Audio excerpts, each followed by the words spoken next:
बिस्मिल्लाहिर्रहमानिर्रहीम। अस्सलाम वालेकुम व्यूवर्स, आप देख रहे हैं डाइनिंग और ये मैं आपको टेस्ट करके बताती हूँ।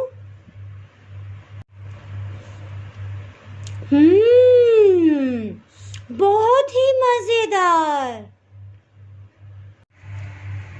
आज मैं आपसे बहुत ही टेस्टी बटर स्कॉच पेस्ट्रीज़ की रेसिपी शेयर कर रही हूँ।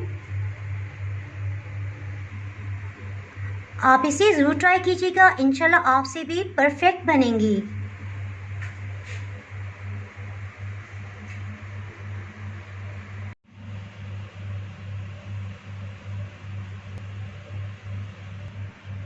अगर आपने मेरा चैनल अभी तक सब्सक्राइब नहीं किया तो अभी सब्सक्राइब करें और बेल आइकन दबाना ना भूलें ताकि आपको मेरी हर नई आने वाली वीडियो का नोटिफिकेशन मिलता रहे।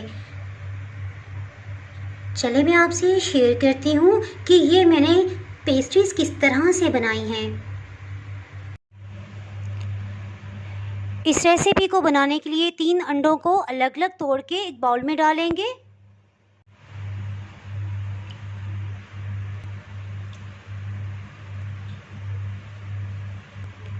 इसको इतना विस्क करेंगे कि अपने वॉल्यूम में डबल हो जाए, अच्छे से फ्लफ़ी हो जाए।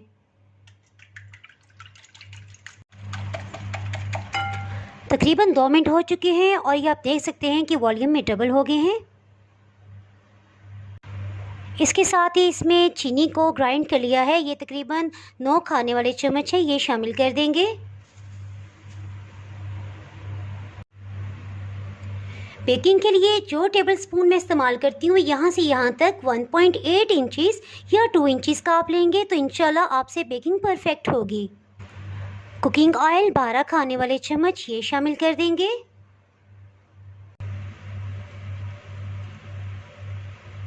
रूम टेम्परेचर पे घी या मक्खन 1 खाने वाला चम्मच ये शामिल करेंगे। दही 1 खाने वाला चम्मच। वनीला एसेंस 1 चाय की चम्मच। 2 मिनट के लिए इसको अच्छे से विस्क कर लेंगे। ये अच्छे से विस्क हो गया है। इसके साथ ही इसको साइड पे रखते हैं। एक बाउल में 10.5 खाने वाले चम्मच मैदा शामिल किया है। बेकिंग पाउडर 1 चाय की चम्मच। आधी चाय की चम्मच मज़ीद बेकिंग पाउडर शामिल कर देंगे। इन सबको अच्छे से मिक्स कर लेंगे। मैदा और बेकिंग पाउडर इसको छलनी में छान के इस्तेमाल करेंगे। छानने से एयर पास होती है जिससे केक बहुत ही सॉफ्ट और मॉइस्ट बनता है। इसको इतना फोल्ड करेंगे कि इसमें कोई भी लम्स ना रहें, लेकिन इसको ओवर मिक्स भी नहीं करेंगे, इससे भी केक हार्ड बनता है। ये अच्छे से मिक्स हो गया है। पेस्ट्रीज को बेक करने के लिए तकरीबन 8 इंच का एक बेकिंग पैन ले लिया है। इसमें केक के बैटर को डाल देंगे।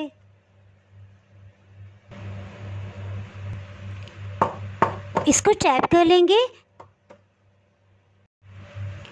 इसको इलेक्ट्रिक ओवन में 180 डिग्री सेंटीग्रेड पे बेक कर लेंगे। और अगर आप पतीले में से बेक करना चाहते हैं तो 10 मिनट के लिए हाई हीट पे इसे प्री हीट कर लें और उसके बाद मीडियम हीट पे 10 मिनट के लिए इसको बेक करें और साथ ही हीट को बहुत ही स्लो कर दें। तकरीबन 40 से 45 मिनट के अंदर ये अच्छे से बेक हो जाएगा। 40 मिनट में बहुत अच्छे से बेक हो गया है। केक को बेक होने के बाद खुली हवा में या रैक पे यूं ही ओपन नहीं छोड़ देंगे, बल्कि इसको किचन टॉवल से कवर कर देंगे और ढक्कन से कवर कर देंगे। जब ये अपनी ही हीट में ठंडा होगा तो इंशाल्लाह केक बहुत ही मॉइस्ट और सॉफ्ट बनेगा। तकरीबन 1 से 1.5 घंटा हो चुका है। केक के ऊपर से बटर पेपर को लग कर लेंगे।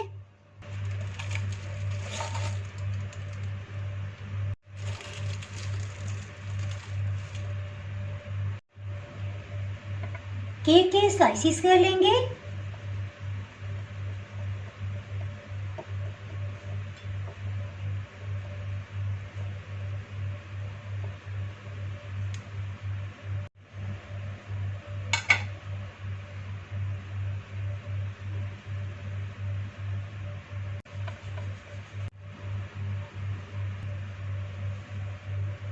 इस तरह से 3 स्लाइसिस कर लिए हैं।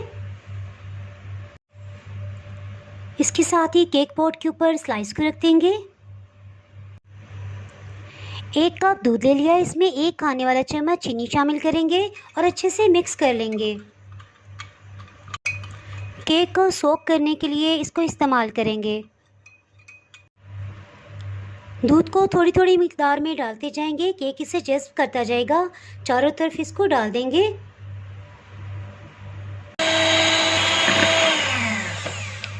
इन पेस्ट्रीज को बनाने के लिए मैं व्हिप क्रीम का इस्तेमाल कर रही हूँ। व्हिप क्रीम से मुतल्लिक मैं ऑलरेडी पहले एक वीडियो अपलोड कर चुकी हूँ। अगर आप उसकी वीडियो देखना चाहें तो डिस्क्रिप्शन से आपको उसका लिंक मिल जाएगा। इसके ऊपर की लेयर पे क्रीम को अप्लाई कर देंगे।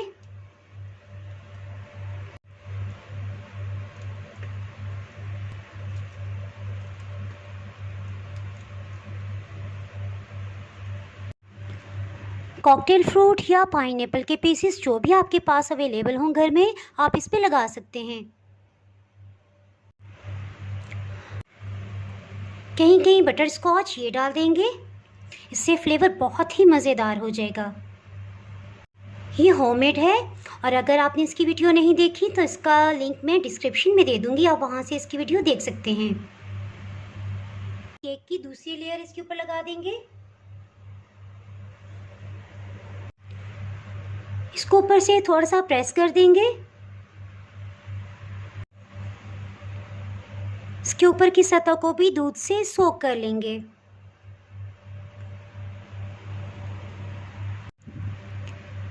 सेकंड लेयर पे भी इसी तरह से क्रीम लगा देंगे।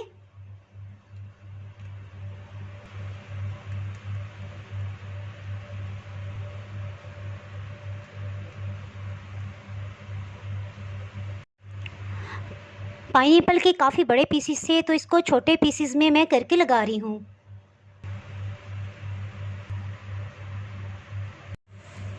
पहले की तरह दूसरी लेयर के ऊपर भी बटर स्कॉच की कोटिंग कर देंगे, कहीं कहीं डाल देंगे। इसके साथ ही केक की थर्ड लेयर को भी इसके ऊपर रख देते हैं। इस पे भी फिर से क्रीम अप्लाई कर लेंगे। इसको ऊपर से लेवल में कर लेंगे।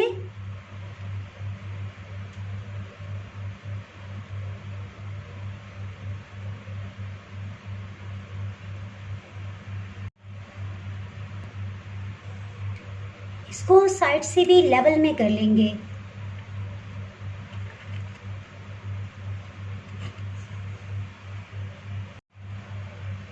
इससे जिस जगह पे क्रीम की कोटिंग नहीं हो सकी उसमें भी क्रीम फिल हो जाएगी।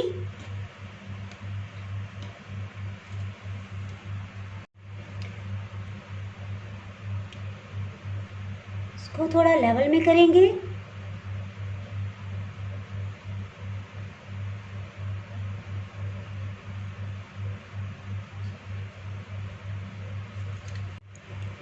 इसके ऊपर की सतह पे इस तरह से निशान बना लेंगे।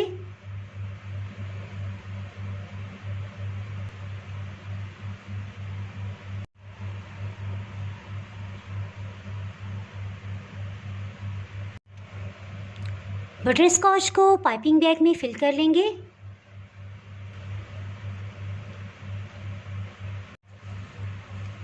इसको अपनी मर्ज़ी का जो भी आप चाहें डिज़ाइन इस पे बना सकते हैं।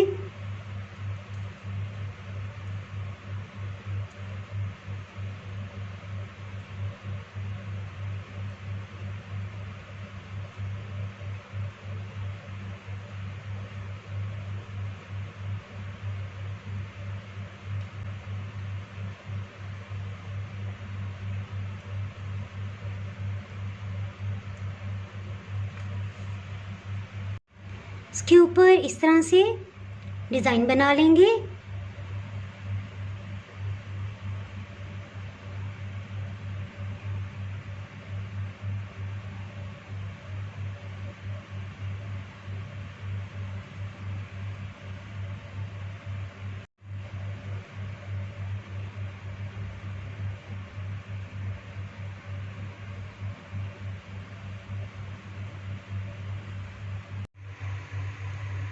इसको 2 घंटे के लिए फ्रिज में रख देंगे और फिर इसे पेस्ट्री की शेप में कटिंग करेंगे। 2 से 3 घंटे हो चुके हैं इसको फ्रिज में रखे हुए। चारों तरफ से इसके कोने कटिंग कर लेंगे ताकि एक लेवल में आ जाए।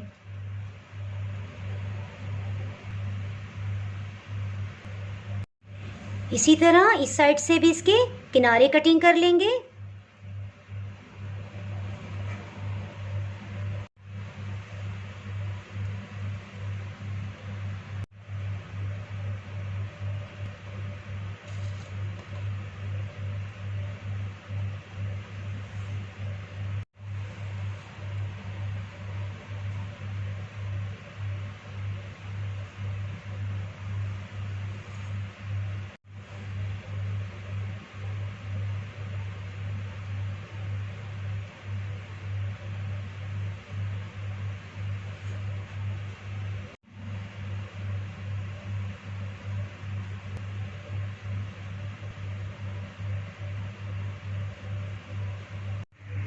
अगर आपको ये पेस्ट्रीज बनाते हुए किसी किस्म की भी मुश्किल का सामना हो तो आप कमेंट सेक्शन में मुझसे पूछ सकते हैं, इंशाल्लाह मैं आपको रिप्लाई दूंगी। इसके साथ ही मैं इजाज़त चाहती हूँ। अल्लाह हाफिज़।